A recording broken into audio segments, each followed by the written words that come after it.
So here we are, as promised, the story of ISC Gym. What I'm going to do is I'm going to try and split it up into a few smaller videos and kind of touch on individual points of ISC's history. And just a quick reminder that the reason I'm doing this is I really want it to work as a tool to share ISC's values, its views, and I think one of the best ways to try and get that across to people and a better understanding of it is what we do is to kind of understand the context of history of where we've been and where we've come from, really. So I thought we'd start off with a little bit of history on me and a little bit of kind of insight to kind of where I've come from.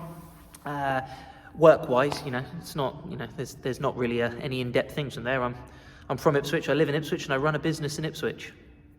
Well-travelled. But no, so I'm a university graduate. I graduated from Brunel University, a long time ago now, in sports and exercise science. So I've always had a keen interest to work in sport. That's why I decided to study that.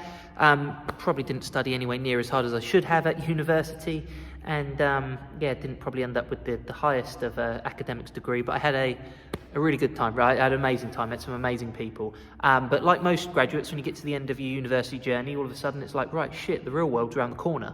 What do I do? So I went to a careers fair, and this lovely lady at a personal training stall convinced me to sign up for a personal training course over the summer and, convinced me that that's your future career. And I was like, yeah, it is. I did an extensive course over the summer, became a qualified level 2 fitness instructor and a level 3 PT, and decided, right, this is it. This is what I'm going to do. I'm going to stay in London. I'm going to earn the big bucks. I'm going to, train the stars, maybe even train some sports people. And the reality is, no, that didn't happen at all. Couldn't get a job, moved back home, got a job in a local gym from there, and that's kind of how it started. What a lot of people don't know is on the side of this, I started an MSc. So I started a master's at Essex University in cardiac rehabilitation. So as soon as I got my level 3 personal training, I went on to become qualified level 4 exercise fitness instructor. And it was specifically working in phase 3 and phase 4 rehabilitation of cardiac rehabilitation. So for people post cardiac events. And I did that alongside studying my master's. And I enjoyed it. I met some really good people, but quite quickly I realised it wasn't for me. Now, whether that was studying and having a full-time PT job at my local gym as well, I don't know. But I originally went to university to study sport. I wanted to work in sport, and cardiac rehabilitation was not sport. Much to my parents' delight, I dropped out of that course. I finished the term or the short-term contract I had with the exercise rehabilitation team there, and decided that I wanted to pursue strength and conditioning. I'd done a lot of research on it. I finally kind of come across what a strength and conditioning coach is, and I kind of had this dream that I wanted to work in a football club or for a national governing body. So PT was going to be my, pay the bills. And then alongside, I would study to become a strength and conditioning coach, and I would try and get some work experience, and eventually I'd get a job. And that is what I pursued. Along the way, I left my local gym or the commercial gym I was at, and I went and worked in a couple of independent gyms along the way. Learned a lot from the instructors I was working with. But again, PT was kind of my bread and butter. And again, it was paying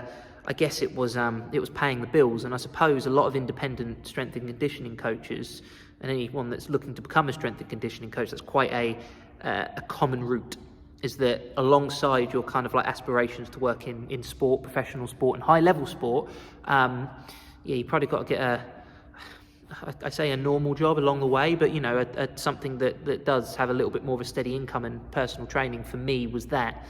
So I did become self-employed, but then along the way I was doing a lot of work experience. So I volunteered at a lot of semi-pro football clubs and worked with a few first teams, few junior teams.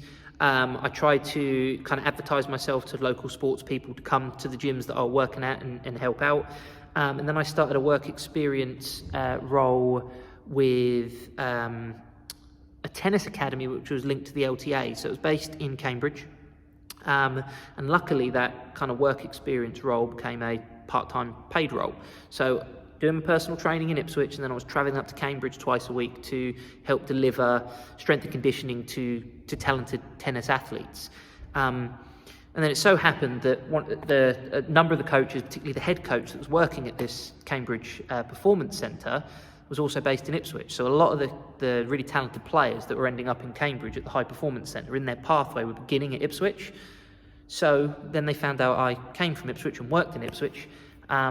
So I ended up getting some more work within the ALTA framework in Ipswich.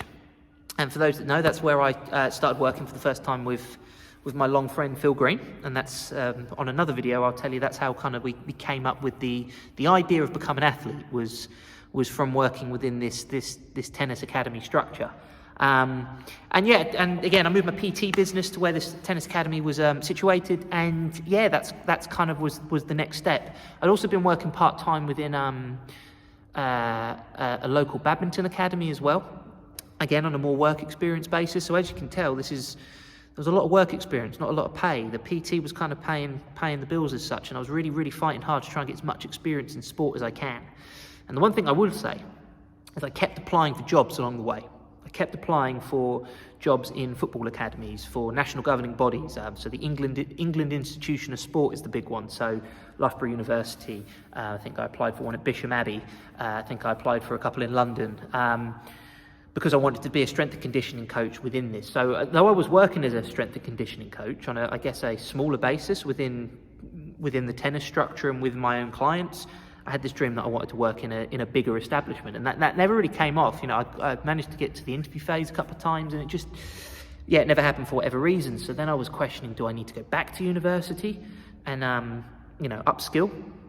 And that's kind of I guess eventually that's where the opportunity came for ISC. I'm going to leave that for another video because there is a bigger story behind how we set up ISC. But because I kind of had this vision of this is what I want to do, and these jobs, this is what I wanted to do. I wanted to be a strength and conditioning coach within a football club, within a governing body at a university, and it didn't quite play out.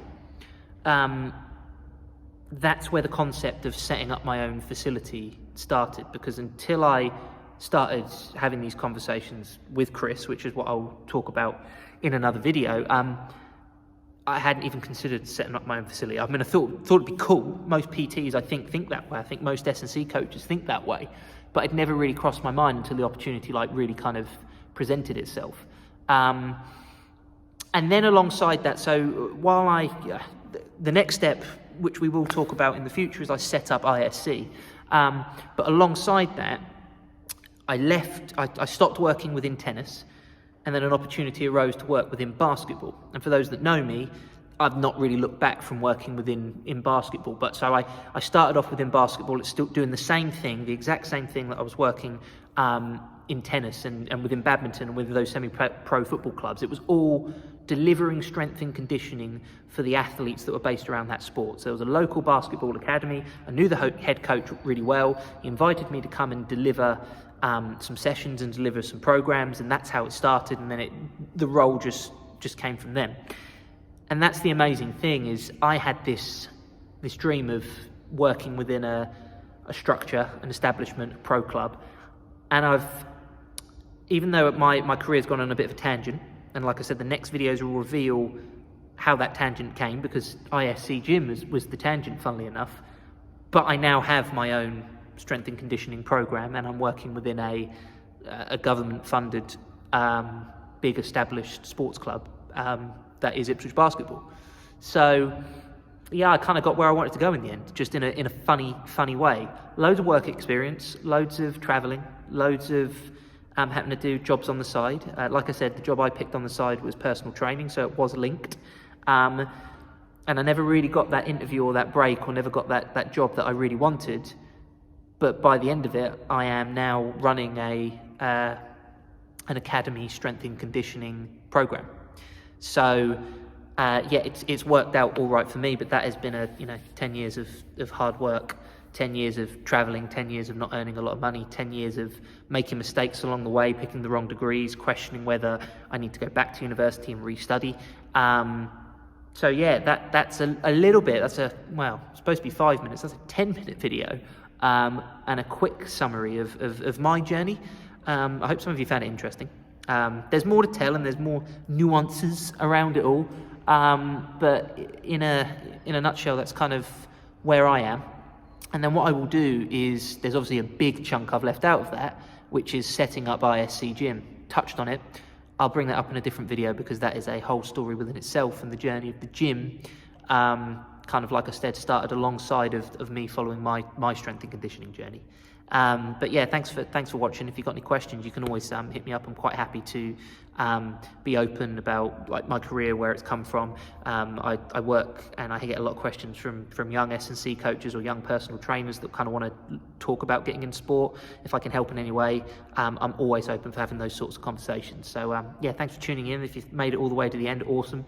And I'll speak to you soon.